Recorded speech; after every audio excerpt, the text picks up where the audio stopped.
Day number 118, and here we go. I'm Anna Delman, and my note of encouragement for myself for today is an unsettled soul, a response to the confusion of the world, life, and unfathomable events. And we all have those in our life. If you watch the news, it's chaotic out there.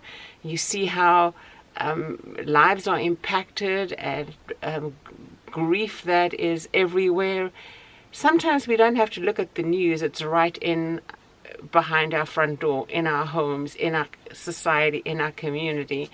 And it's personal to us, although sometimes what we watch on the news and we see the state of the world, it is personal to us as well. Now, yesterday and the day before, I spoke about grief and then what our response should be in when we encourage others and the personal way we deal with it. And today I just thought, what is the consequence of grief and how does it affect us? It unsettles us somewhat, even when we try to move on from it. So we all know what we need to do. We need to get a grip of the situation, a grip of our emotions and our thoughts, and move forward. So remind your psyche, remind your heart, remind your soul of what you need to do. Give yourself some direction of, it doesn't have to be a 365-day one for today. Give yourself direction for today.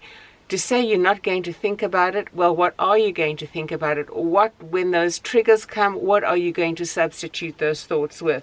Give yourself a purpose, a distraction, something else to focus on in your day that you're not continually caught up in the great negativity. Cultivate hope.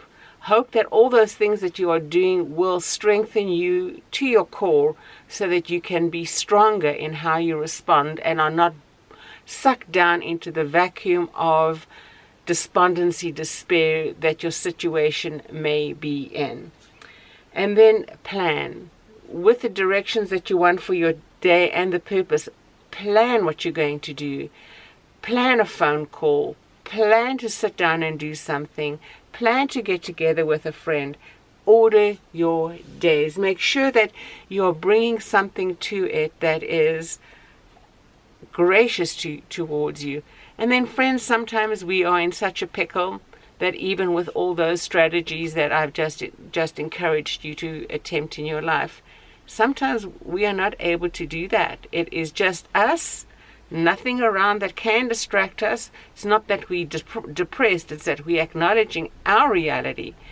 So what can you do and what must you do? Folks, then it just has to be internal.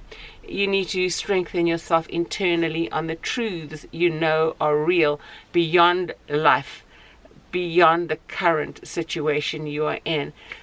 Often it is very hard when we look at our lives to think, God, are you really in this with me? Did you really orchestrate all these events sovereignly in your dispositions for this to be what I'm currently facing? Yes, it is. And He is trying to teach us something through it. He may not, it may be something so horrible.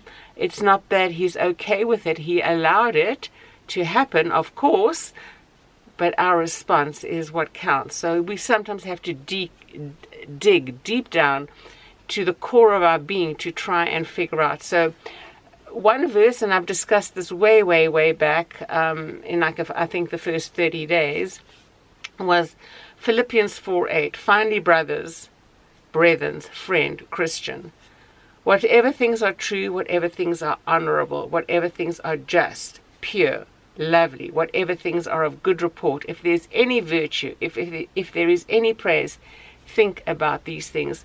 Friends, sometimes the only good thing is that we know that verse and we know the God who wrote that in His Word, and we have to cling to that. Lord, I don't know what's going on around me. I don't like any of this, and you know I don't. Help me through it. That's sometimes the honesty and the integrity of our life in that moment. When we know you can't say whatever things are true and lovely and call your circumstances brilliant when God knows they're not. He's not asking you to see the impossible in it. He's not asking you to lie about your situation so that you can feel good, because you're lying to God, and he knows it. Lord, I don't like any of what's going on around me. I don't like that person. I don't like their behaviors. I don't like anything that's going on. Why did you allow that? I watched this on the news. I don't get it. Why did you allow it? We don't know. We don't know. But that you are able to have that conversation, that's the goodness. That's the grace. That's the virtue. That's the praise. And that, friend, is sometimes all we have. And when that's what we have, it's the most we can have. It's not trying to call a bad thing good. We are calling God good because he's in it with us, even if it gets tougher. So friends, I hope that's some kind of encouragement. Oh, Colossians 3:2, set your mind on things that are above and not on things that are here on earth.